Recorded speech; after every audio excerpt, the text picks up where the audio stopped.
Alright everybody, so today I'm going to be going over some new news about Call of Duty Vanguard. Today I'll be going over the trailer, the Warzone event that happened recently, and how this game could be a lot better than the last Cold War installment. So since this game is taking place in World War II, this is obviously has no correlation to the last attempt at a World War II game called Call of Duty World War II. This game also got some negative reviews, but it's actually also praised at the same time due to its gameplay, because the gameplay this was the first boots on the ground Call of Duty, because I believe this was right after Infinite Warfare. But what's different about Vanguard and World War II, I believe Vanguard will be going over more fronts than the actual World War II game did. So the history upon World War II will be explored more. So yesterday, the official Vanguard event happened for Warzone, and basically what it was, players were dropped in. There was this train that was coming by filled with explosives and tanks and stuff.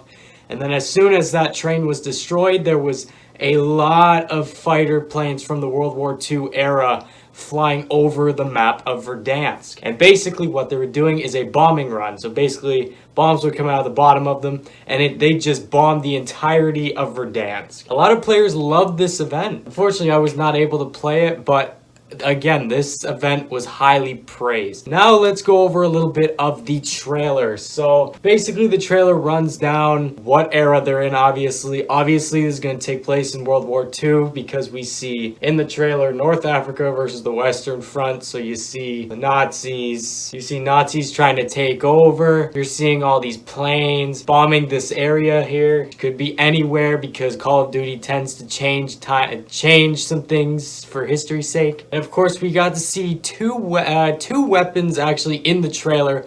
One, I think it's called the MG800, but correct me if I'm wrong. It's like this fast rate of fire LMG. I think it was the same one added to Warzone, but just, you know, different era, different look, different iron sight. I believe we see the ppsh. It's like a fast firing SMG. But now let's talk about how Vanguard itself, when it actually is released, can be better than the recent installments, because Cold War had a very much negative reviews, and the biggest complaint about Black Ops Cold War was the skill-based matchmaking. So that would be the first thing I would fix. In Cold War, if you got a good decent game, so say you went around 7 and 3, so 7 kills, 3 deaths, that's a decent game. But the next TDM or free-for-all you get into, you're gonna get players who are really sweaty, really like know how the game works, and you can't play the game casually. I think the best skill-based matchmaking so far is, a lot of people are saying the Modern Warfare multiplayer is the best skill-based matchmaking there is, because you can actually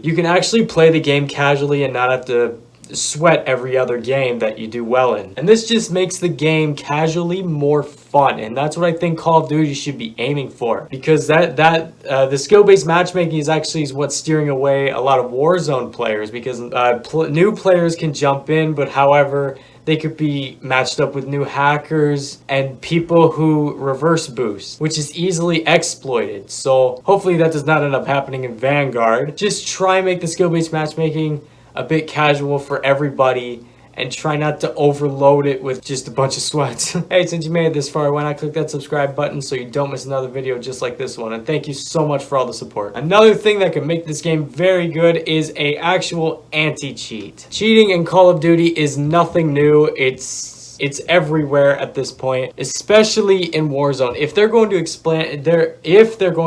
Warzone into Vanguard into Warzone, obviously an anti-cheat needs to be had. They've tried in the past to get rid of hackers. However, there's been no such luck to actually get rid of them entirely. Like the first time they even announced anything, they just kind of put out an article say like, hey, if you're hacking, stop. Like, really step up your game a bit. And then at one point they banned around like thousands upon thousands of hackers.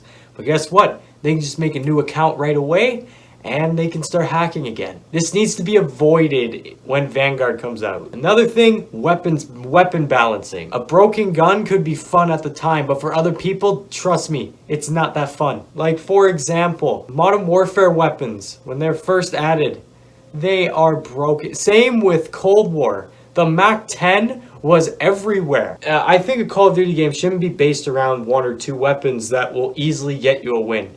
I believe every gun should give you a fighting chance to win regardless. However, if you're gonna add like Mac 10s that shoot like 900 bullets per second with massive amounts of damage, obviously that's gonna be what people are gonna steer towards. However, if you balance each gun, everybody can use something different and the gameplay will actually be more interesting to watch. Things that I think they should keep customization, keep the camo, like the weapon challenges, but don't make them absolutely impossible to do. Also, if you keep core gameplay as is, nobody has any issues with how the gameplay is. Nobody is complaining about how dumb slide canceling is or anything like that. So keep the gameplay itself as it is, and I think Vanguard will actually be an amazing Call of Duty game, and it will sort of shadow over Cold War because there's still a lot of people who give that game a lot of shade due to its flaws. But anyway, guys, that is all the Vanguard news I have for today. If there's anything else that comes out, I'll definitely cover it. Let me know what you guys think down in the comments. Do you think this game is going to be good, or do you think it's going to be another flop?